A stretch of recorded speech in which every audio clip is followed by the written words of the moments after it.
As the air reaches 120 degrees, the only hope is shelter. At 160 degrees, survival is measured in minutes.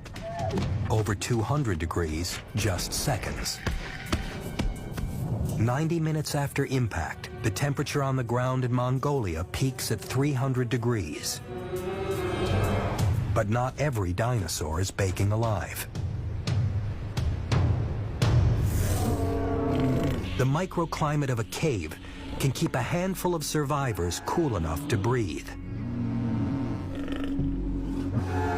But it's a refuge that has to be shared, forcing an uneasy peace between sworn enemies, one that's already fraying at the edges.